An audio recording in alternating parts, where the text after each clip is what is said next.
Assalamualaikum warahmatullahi wabarakatuh. Saya Serlin Juliana dengan NIM 6704202019 dari kelas MP 4401. Pada kesempatan kali ini, saya akan berpresentasi guna memenuhi tugas besar juga asesmen 3 mata kuliah manajemen produk mengenai aktivitas perusahaan, yaitu tahapan dalam melakukan persiapan pemasaran. Tahap pertama yaitu ide generation, yang dimana saya telah memilih 30 produk sebagai rencana awal berupa produk perawatan seperti body lotion, body scrub, body soap, facial wash, facial mask, face toner, moisturizer, sunscreen, face serum, eye cream, bath salt, bath spa, hair removal, scrub bibir, brush, hand scrub, hand cream, hand sanitizer, foot scrub, foot cream, nail art, lip gloss, lip palette, lip plumper, lip tint, foundation, primer, highlighter, styling hair, dan cat rambut. Kemudian saya filter menjadi 10 produk yang realistis, terukur, marketable, dan menciptakan laba. Produk tersebut adalah body lotion, body scrub, body soap, facial wash, facial mask, face toner, moisturizer, sunscreen, face serum, dan eye cream. Tahap kedua yaitu ide screening. Dari berbagai faktor internal dan eksternal, dilakukan lagi penyaringan demi mendapat produk yang tepat. Dari 10 produk sebelumnya menjadi 3 produk, yaitu body lotion, body scrub, dan body soap. Tahap ketiga yaitu konsep development and test. Terbagi menjadi 2, yaitu pengembangan dan pengujian. Yang dimana pengembangan terdiri dari pertama, sebuah produk perawatan tubuh yang dikemas dalam botol unik. 2, ditujukan untuk kalangan remaja, dewasa hingga lansia. 3, dengan fungsi untuk memelihara kesehatan kulit, melembabkan serta mencerahkan. Dan yang keempat, menjadikan pengguna glow up dalam waktu cepat. Kemudian pada tahap pengujian, yang pertama, mengadakan kuesioner berupa pertanyaan-pertanyaan mengenai ekspektasi konsumen terhadap produk. Yang kedua, memilih populasi survei yang sesuai dengan target pasar. Yang ketiga, memilih internet dan interaksi langsung sebagai media format survei. Yang keempat, mengkomunikasikan konsep dalam bentuk foto dan video. Tahap keempat yaitu marketing strategi. Yang pertama, pemasaran dari mulut ke mulut. Hal yang paling utama adalah produk dibuat seberguna dan semenarik mungkin sehingga terciptanya kepuasan pelanggan yang kemudian pengguna akan senang berbagi pengalaman dengan orang lain dan mempengaruhinya hingga tergiur untuk membeli. Yang kedua, pemasaran dengan reseller dan dropship. Memberi ruang bagi reseller yang berperan sebagai pembeli produk untuk dijual kembali dan dropship berperan sebagai agen yang menjual kembali produk tanpa harus membeli produknya. Hal ini dapat meningkatkan penjualan dan membantu membuka lapangan pekerjaan. Yang ketiga, pemasaran di acara tertentu, yaitu mengikut sertakan produk dalam berbagai acara penting seperti menjadi sponsorship, peserta bazar, atau pemasok merchandise, dan lain sebagainya. Yang keempat, pemasaran dengan sosial media. Memasarkan produk melalui aplikasi penyedia marketplace, e-commerce, dan melakukan paid promote kepada influencer sehingga target pasar lebih luas dan lebih banyak orang yang terpengaruh. Yang kelima, pemasaran dengan kupon belanja. Pemberian kupon diberlakukan pada saat diadakan acara penting seperti launching produk baru, hari penting nasional, dan hari penting keagamaan. Hal ini dilakukan untuk menarik lebih banyak pembeli dengan cara memberi kupon buy one get one, kupon free gift, dan kupon undian produk lainnya. Tahap kelima yaitu analisis bisnis. Yang pertama, harga pokok penjualan atau HPP. Ini berlaku untuk 3 produk yang telah ditentukan pada tahap 2 yaitu ide screening. HPP juga sering disebut sebagai COGS atau Cost of Goods Sold yang memiliki rumus inventory cost ditambah biaya overhead. Inventory cost sendiri memiliki rumus yaitu persediaan awal ditambah pembelian dikurangi persediaan akhir. Yang dimana jumlah persediaan awal adalah 5 juta, pembelian 23 juta, dan persediaan akhir 900.000. Sehingga apabila ditotalkan akan menghasilkan 27.100.000 rupiah. Kemudian ada biaya overhead yang terdiri dari biaya penolong seharga 500.000, biaya tenaga kerja untuk 1 orang 3 juta, biaya reparasi dan pemeliharaan 350.000, biaya lainnya 250.000, total biaya overhead dicatat sebesar 4.100.000.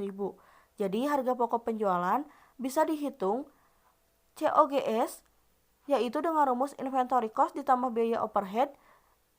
Inventory cost senilai 27.100.000 rupiah ditambah dengan biaya overhead 4.100.000 rupiah, maka hasilnya adalah 31.200.000 rupiah. Sehingga HPP-nya adalah senilai Rp31.200.000. Yang kedua, evaluasi cost production. Pada proses produksi 2.500 produk setiap bulannya, maka diperlukan 20 juta untuk pengadaan bahan baku, 9 juta untuk gaji 3 orang karyawan, 10 juta untuk endorsement, 15 juta untuk launching produk dan mengundang media, 8 juta untuk bandwidth kuota internet, 5 juta untuk transport produk ke toko-toko besar, 7.500.000 untuk packaging produk, 1.500.000 untuk pengeluaran gudang penyimpanan. Kemudian setelah dijumlahkan maka menghasilkan biaya produksi sebesar 76 juta dibagi 2.500 unit produk, maka hasil biaya rata-rata untuk satu buah produk barang adalah 30.400.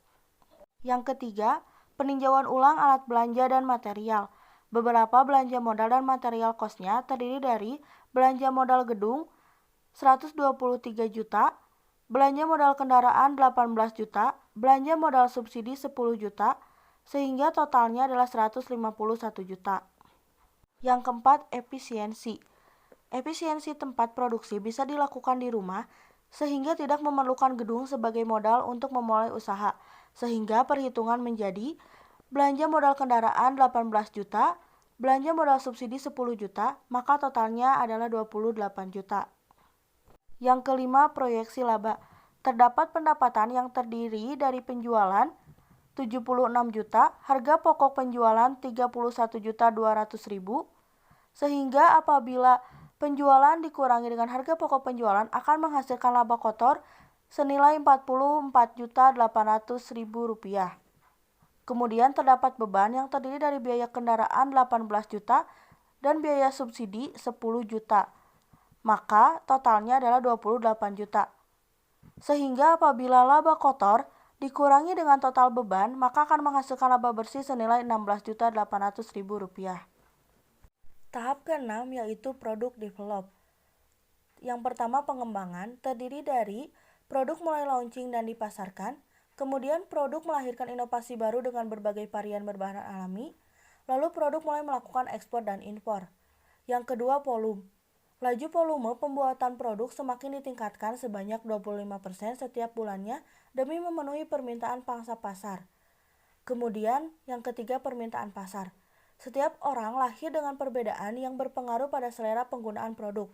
Hal ini melahirkan produk dengan berbagai macam jenis kandungan dan manfaat yang disesuaikan dengan permintaan pasar atas beragamnya permintaan konsumen.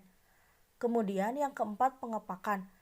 Packaging produk dibuat semenarik mungkin dengan menggunakan botol unik yang disertai warna kemasan sesuai dengan warna bahan herbal yang terkandung pada produk. Yang kelima, distributor. Hadirnya reseller dan dropship akan berperan sebagai distributor aktif yang terbagi di beberapa kelompok daerah di mana keduanya dapat menyalurkan produk sesuai kapasitas dan jangkauannya. Tahap ketujuh yaitu tes marketing. Produk akan ditawarkan pada wanita atau pria yang berusia 15 tahun ke atas, dipasarkan melalui media sosial dan lingkungan sekitar. Sasaran pembeli lebih merujuk pada followers influencer ternama yang dapat mempengaruhi masyarakat dengan cepat dan agresif. Menjalin relasi dengan penyaji acara agar dapat mempercayakan produk untuk menjadi sponsorship pada acaranya. Tahap ke-8 yaitu commercialization. Tahapan komersialisasi terdiri dari yang pertama, kapan? Produk akan diluncurkan setelah semua data terkumpul dan siap untuk launching. Yang kedua, di mana? Pemasaran dilakukan melalui media sosial seperti marketplace, e-commerce, dan melalui paid promote Instagram. Yang ketiga, siapa? Target penjualannya yaitu pada kalangan remaja, dewasa, maupun lanjut usia baik pria maupun wanita. Yang keempat, bagaimana?